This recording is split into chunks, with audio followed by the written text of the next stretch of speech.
A war of words has erupted over the number of schools in East Yorkshire and Lincolnshire which are converting to academy status. The government wants more primary schools to become academies where heads are given greater powers to set the curriculum. While some teachers support the move, others told a committee of MPs today that being run by a large academy group would give them less freedom to teach children about local history. More from our political editor, Tim Ardale. Recent years have seen crumbling classrooms turned into shiny new schools, thanks in large part to the extra money that's been secured through the Academy programme.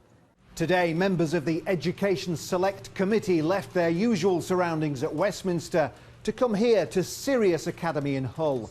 They're on a mission to find out whether the Academy's programme works as well for primary schools as it does for secondary schools. What Hull has shown, with nearly half its primary schools becoming academies, is actually as long as they work together in groups, then they can create the kind of scale that makes sense of being an academy. Because as an academy, you're responsible for more things than if the local authority takes care of those things for you.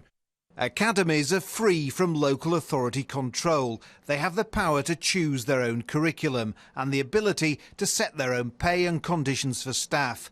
Heads can also change the lengths of terms and school days. How do you feel about the lack of Students from across East Yorkshire and Lincolnshire were given the chance to quiz MPs today. I asked what the idea was behind extending school days and having school lessons on Saturdays and what benefits the student will have from this. And why is that something that concerns you at the moment? Because it's longer school days, and although school is important, as young people we do need some form of social life. I think that the Academies programme has proven to work really well. I go to Sirius here and we got outstanding from Ofsted, and it just shows that if they can do it now, in 5 years, and all these changes that the committee are trying to put forward, it will make it every school in Hull to be outstanding, just like this one.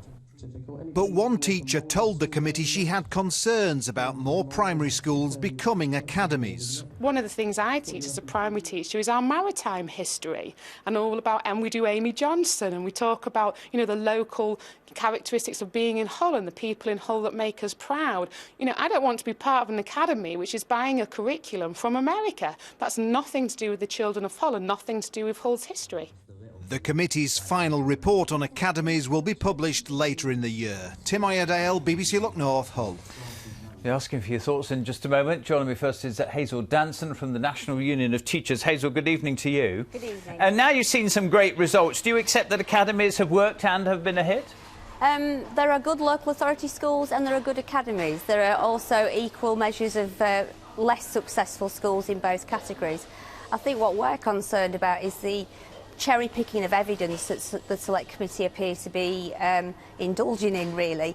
Of the 154 schools that were found to have below-floor targets in 2013, over half of those were academies, so they're not proven.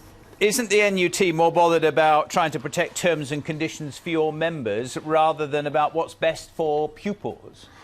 The two go hand in hand in my book, but in terms of the academies and what they're doing for improving pupil progress and ensuring that all our children are given access to the very best quality education, which anyone who's involved in teaching or in the school system would want, then academies haven't proven, they're not proven on that either. But they have been very effective, haven't they, in improving school standards? I mean, Michael Gove has said they have driven up standards.